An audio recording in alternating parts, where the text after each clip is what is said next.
Hola a todos los terceros. Hoy vamos a leer el capítulo 2 del vuelo del dragón, Orf y el caballero violinista. Orf, el enorme dragón vegetariano, había dejado ya hacía un tiempo la cueva donde había dormido cerca de 100 años y se paseaba por las distintas comarcas buscando campos de tréboles, su comida predilecta. En su largo viaje había visto muchas aldeas, pequeñas y medianas, donde los hombres huían aterrorizados ante su amenazante presencia, o bien se preparaban valientemente para enfrentarlo, cosa que nunca sucedía, pues Orf no tenía intención de pelear con las pequeñas criaturas. En ese tiempo, entre aldea y aldea y entre campo y campo, fue aprendiendo muchas cosas. Supo que los humanos le temían y de tanto oírlos gritar, cosa que siempre irritaba sus delicados oídos, comenzó poco a poco a entenderlos y practicando en la soledad de las montañas, logró con esfuerzo aprender a repetir ese lenguaje, con su voz ronca y cavernosa. Lo que más le costaba era contener el aliento de fuego que cada tanto se le escapaba por los orificios de la nariz y lo hacía estornudar. En su peregrinaje, lamentablemente, no había podido encontrar a ningún dragón con quien conversar. Y la verdad era que se sentía bastante solo y un poco aburrido. Una nochecita de primavera, habiendo cenado 2 hectáreas completas de tréboles frescos, Orf se retiró a lo alto de una colina, donde había instalado su refugio.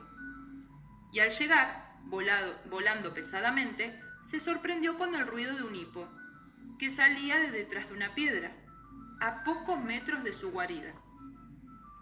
En silencio, Orf asomó su cabeza y vio sentado en el piso a un caballero de armadura que era quien producía los ruidos. El caballero, demasiado distraído como para percibir su presencia, sollozaba débilmente, y las lágrimas le caían por el hierro de la armadura, amenazando con oxidarla. Entre hipo e hipo, Orf pudo entender alguna de las entrecortadas palabras del hombre, quien se quejaba de su mala suerte. Conteniendo el aliento quemante, el enorme dragón se le acercó, convencido de que esta era su oportunidad para probar el lenguaje que había aprendido en su viaje. Buenas noches, dijo con su voz estruendosa, procurando sonar lo más amable posible. El caballero levantó la cabeza sobresaltado y al ver la gigantesca figura del dragón, retrocedió con espanto y procurando ocultarse aún más, la piedra se tapó la cabeza con ambas manos. Pero Orf se acercó otro poco y volvió a repetir su saludo. El caballero, aunque temblaba del susto, se atrevió a bajar las manos muy despacio y a levantar la mirada hacia el monstruo, que lo observaba divertido. Por favor, no me mates, dijo con voz temblorosa. Orf meneó la cabeza, dándole a entender que no tenía la menor intención de hacer tal cosa. ¿Qué te sucede?, preguntó el dragón, siempre intentando ser amable. El caballero lo miró con un poco más de confianza. Parecía que el gigantesco animal tenía buenas intenciones. Me han echado de mi hogar, dijo con tristeza. Es una larga historia. Orf se sentó sobre sus poderosas patas traseras y con la cabeza a la altura del hombre, le pidió que le contara. El caballero, más relajado y satisfecho de tener a alguien a quien narrar sus penas, le refirió su triste historia. Se llamaba Romualdo y en la aldea de la cual provenía tenía asegurado un futuro resplandeciente. Su padre, su abuelo, el padre de su abuelo y todos sus antepasados habían sido valientes caballeros, diestros espadachines y mejores jinetes.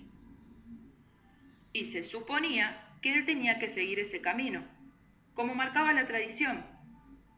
Pero a Romualdo no le gustaba espadear, ni galopar en su caballo llevando la larga danza de sus antepasados, ni le gustaba el sonido estridente del clarín de la batalla. A Romualdo, por el contrario, lo que le gustaba era la buena música. Desde chico, su sueño había sido ser violinista.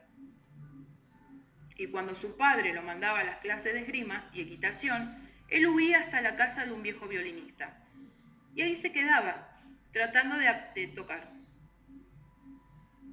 Pero inevitablemente, los servidores de su padre lo encontraban y lo obligaban a hacer los ejercicios militares que le correspondían como futuro caballero.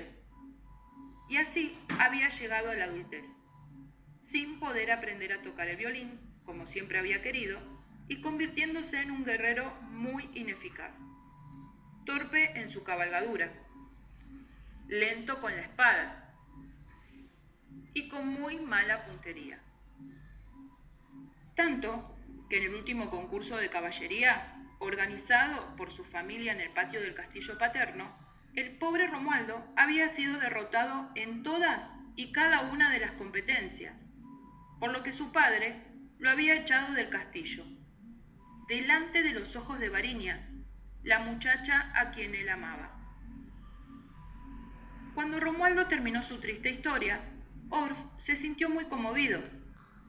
Giró pesadamente la cabezota y, tratando de alegrar al caballero, le pidió que tocara el violín para él. La cara de Romualdo se iluminó con el pedido y al instante sacó de entre sus pocas cosas un viejo violín y comenzó a tocar. Las notas se elevaron en la soledad de la colina y Orff, que como todos los dragones tenía el oído sensible, retrocedió espantado. Romualdo era un músico espantoso y su violín sonaba tan mal que el delicado dragón estuvo a punto de abrir sus alas y salir huyendo a toda velocidad. Pero le pareció que era mejor no agregar otra tristeza a la ya triste vida del caballero violinista. «Está bien», lo interrumpió Orff, procurando no ser muy descortés. «Quizás tengas que practicar un poco más, ¿no es cierto?» El caballero asintió con la cabeza y guardó el violín en su bolsa, para tranquilidad del dragón. «No me queda más remedio», dijo Romualdo. «Viviré de aldea en aldea y de camino en camino, tocando mi violín para ganarme el pan». Orff lo miró con ojos desorbitados. Si realmente este hombrecito estaba convencido de lo que decía, iba a llevarse la peor de las sorpresas. Con su manera de tocar el violín, lo más probable es que lo corrieran a pedradas y se muriera de hambre.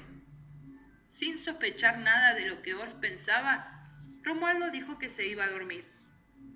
Y el dragón se quedó despierto a su lado, pensando en qué podía hacer por el violinista. Ya era muy tarde cuando Orff cerró los ojos bajo las estrellas, satisfecho. Las horas que le había quitado el sueño habían valido la pena, pues ya tenía un plan para la mañana. Los furiosos aleteos del dragón levantaban nubes de polvo en el centro de la aldea, y las largas llamaradas de su boca calentaban las piedras del único castillo.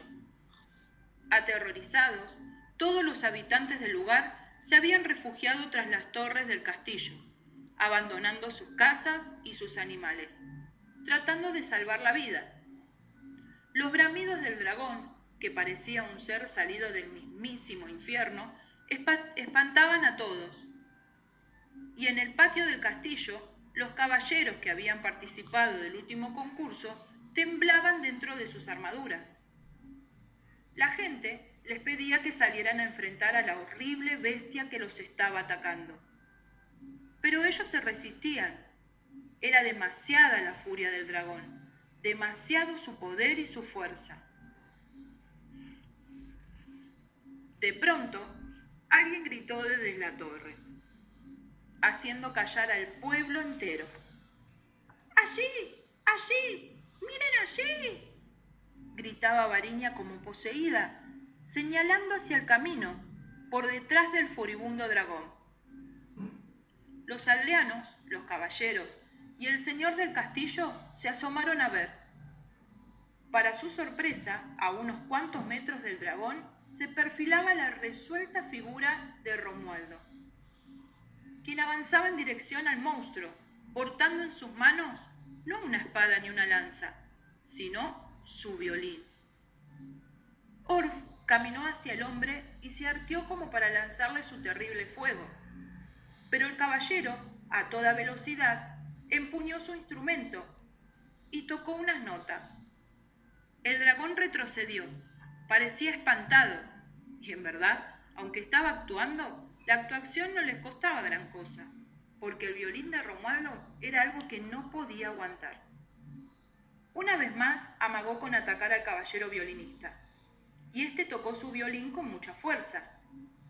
Orf fingió un grito de dolor, desplegó sus alas y se elevó en el aire, listo para huir, oyendo los gritos de los hombres y mujeres que aclamaban a Romualdo, el héroe que regresaba para salvarlos.